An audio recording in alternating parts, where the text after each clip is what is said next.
ہماری تاریخ مٹائی جا رہی ہے یا پھر ہم خود ہی بھول گئے ہیں؟ آزادی کا دن ہو یا جمہوریت کا دن ہو، دینی اداروں میں ایک تقریروں کا خاص اسکرپٹ چلتا ہے۔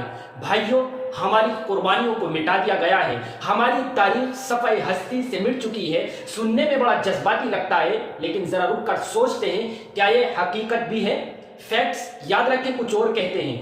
سنیں، آزادی کی تحریکات پر لکھی گئی کتابیں، اخبارات، سرکاری دستاویزات، سب کچھ بڑے پیمانے پر محفوظ ہیں۔ تقریباً 90% مواد آج بھی دنیا کی الگ الگ لائبریریوں میں موجود ہے۔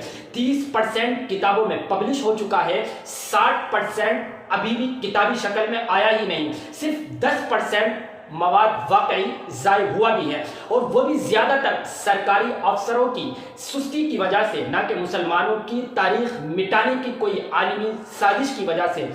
دوسری حقیقت، کتابیں 4 طرح کی لکھی گئی ہیں۔ برٹش رائٹرز، جنہوں نے مسلمانوں کی قربانیوں کو چھوا ہی نہیں، لیکن برٹش زاویے سے لکھی گئی ہیں۔ نمبر 2، دوسری طرح کی کتاب ہے آزاد انڈین غیر سرکاری رائٹرز، جنہوں نے ہندوؤں نے اپنی تاریخ پر فوکس کیا۔ اور تیسری طرح کی کتابیں ہیں اردو رائٹرز، جنہوں نے مسلمانوں پر جامع تاریخیں لکھی جو مذہبی یا لسانی تفریق نہیں کرتی ہیں۔ اور چوتھی طرح کی کتابیں ہیں سرکاری فریڈم فائٹرز، فہرستیں، یعنی لسٹ، صرف ان لوگوں کے نام جو منصوبے کے وقت زندہ تھے، جیل گئے تھے اور جنہوں نے سرکاری رعایت لینا قبول کیا۔ اب ہوا ہے کہ زیادہ تر مسلم فریڈم فائٹرز نے خلوص کی وجہ سے اپنا نام درج کرایا ہی نہیں۔ نتیجہ، سرکاری ریکارڈز میں مسلمان نام کم ہیں، اور آج لوگ سمجھتے ہیں کہ ہماری قربانیاں مٹا دی گئی ہیں۔ مسئلہ یہ نہیں کہ تاریخ مٹا دی گئی، مسئلہ یہ ہے کہ ہمارے علماء اور مقررین اور اسپیکرز نے اصل کتابیں دیکھی ہی نہیں ہیں۔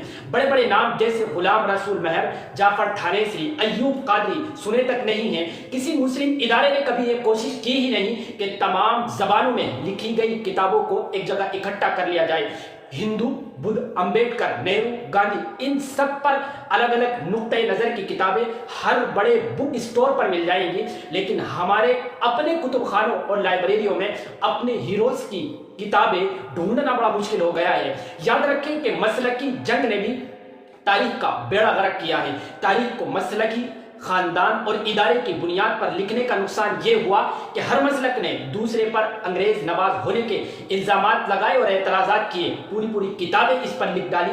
دلائل، جی ہاں، مخالف کے اخبارات، رسائل، خطوط نکال کر۔ نتیجہ، اصل تاریخ بکھر گئی اور قیمتی ریکارڈ ڈوب گیا۔ اور یہ بھی حقیقت ہے کہ انگریزوں نے آزادی کی تحریک پر خوب لکھا ہے، مگر اردو رائٹرز نے ان کا حوالہ بہت کم ہی دیا ہے۔ آج تو انگریزی پڑھنے والے علماء کی ایک پوری فوج ہے، لیکن نہ کسی نے اہم انگریزی کتابوں کو اردو میں منتقل کیا، نہ اردو کے مسلم کرداروں پر لکھی گئی کتابوں کو انگریزی میں پہنچایا ہے۔ بھائیو، ہماری تاریخ مٹ گئی ہے کہنے سے کچھ نہیں ہوگا۔ کرنا یہ ہے کہ آزادی کی تحریکات پر لکھی گئی کتابیں خریدیں، پڑھیں، دوسروں کو پڑھوائیں، اسٹوڈنٹس کو 100 کم سے کم مجاہدین آزادی کے نام یاد کروائیں، اہم تحریکات ان کو بتلائیں، تحریری اور تقریری مقابلے اور کمپٹیشنز کروائیں۔ اگست اور جنوری میں مقامی اہل علم کو بلا کر جوش کے بجائے سنجیدہ اور فیکٹ بیسڈ لیکچر کروائیں، اور یہ صرف اسٹوڈنٹس کے لیے ہو، عوام جلسہ نہ ہو۔